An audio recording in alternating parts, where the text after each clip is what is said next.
2024년 10월 24일 목요일 매일 성경입니다. 본문은 예레미야 애가 3장 55절에서 66절까지 말씀입니다. 제목은 고통을 넘어 주의 자비를 위한 믿음의 기도입니다. 본문을 간단히 정리하면 다음과 같습니다. 예레미야는 하나님께 자신의 억울함을 호소하며 주의 자비와 구원을 간절히 요청합니다.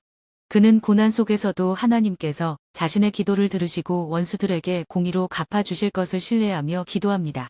우리는 오늘 말씀을 통해 고난 속에서 하나님의 선하심을 신뢰할 수 있는가를 살펴보겠습니다. 이를 위해 말씀을 자세히 들여다보겠습니다. 먼저 55절에서 57절 말씀입니다.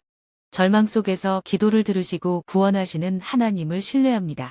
선지자는 깊은 구덩이에 빠져 죽을 위기에 처했을 때도 절망하지 않고 주의 이름을 부르며 도움을 청했습니다.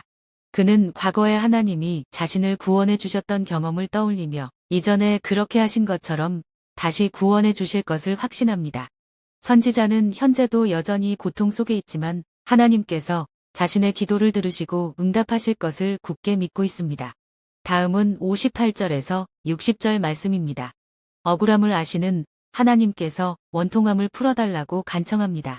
선지자는 자신의 동족으로부터 많은 모욕과 조롱을 받았습니다. 그러나 그는 공의로운 재판장이신 하나님께서 자신의 억울한 사정을 다 보고 알고 계신다는 사실을 믿었습니다. 그래서 그는 하나님께 자신의 억울함을 풀어달라고 간구합니다.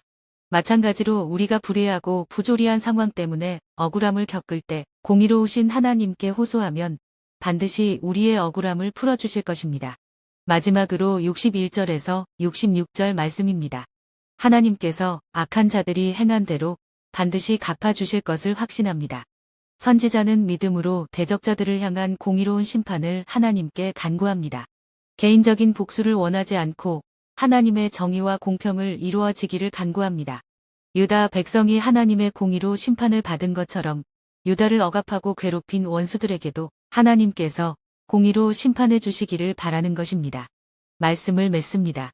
우리는 세상이 혼란스럽고 불의가 가득하더라도 절망해서는 안 됩니다. 공의로우신 재판장이신 하나님이 일하고 계시기 때문입니다. 하나님께서 우리를 구원하시고 보살펴 주신다는 사실을 기억하는 사람은 위기와 고난이 닥칠지라도 믿음으로 기도하며 하나님의 구원을 기대할 수 있습니다. 묵상을 위한 질문입니다. 첫째, 예레미야는 어떤 과거의 경험을 회고하며 하나님의 응답을 확신하고 있습니까? 하나님이 우리의 절망 속에서 기도를 들으신다는 사실은 우리들에게 어떤 위로와 희망을 줄 수 있습니까? 둘째, 예레미야는 개인적인 복수를 구하지 않고 하나님의 공의를 구하는 이유는 무엇입니까? 하나님께서 악을 행하는 자들을 공의로 심판하실 것이라는 확신이 예레미야에게 어떤 힘과 소망을 주었을까요? 묵상 적용과 실천입니다. 첫째, 예레미야는 깊은 구덩이에 빠져 죽음의 위기에 처했던 과거의 경험을 떠올리며 하나님께서 자신을 구원해 주셨던 일을 회고하고 있습니다. 이 경험은 예레미야가 현재의 고난 속에서도 하나님께서 동일하게 응답하시고 구원해 주실 것이라는 믿음을 갖게 하는 중요한 신앙적 토대가 되었습니다. 하나님이 우리의 절망 속에서 기도를 들으신다는 사실은 우리를 향한 하나님의 신실하심과 임재는 절망 중에서도 희망을 갖게 하고 고난을 견딜 수 있는 힘을 줍니다. 이러한 믿음은 우리에게 인내하며 나아갈 용기와 하나님의 구원을 기대하게 만듭니다. 둘째, 예레미야는 하나님께서 모든 상황을 공의롭게 판단하시는 완전한 재판관이심을 믿었고 인간의 감정적인 복수가 아닌 공의와 정의에 근거한 하나님의 심판을 원했습니다. 이것은 예레미야의 신앙 성숙도를 보여주며 인간적인 복수심을 넘어 하나님의 정의로운 질서를 세우고자 하는 그의 태도를 반영합니다. 하나님께서 악을 행하는 자들을 공의로 심판하실 것이라는 확신은 자신을 해치고 조롱하는 원수들에 대한 두려움에서 벗어나게 되었습니다. 그는 불의한 상황에서도 흔들리지 않고 하나님을 의지할 수 있었습니다. 이러한 믿음은 인간적인 보복이나 분노에 휘둘리지 않고 하나님의 손에 모든 것을 맡길 수 있는 내적 평안을 얻게 합니다.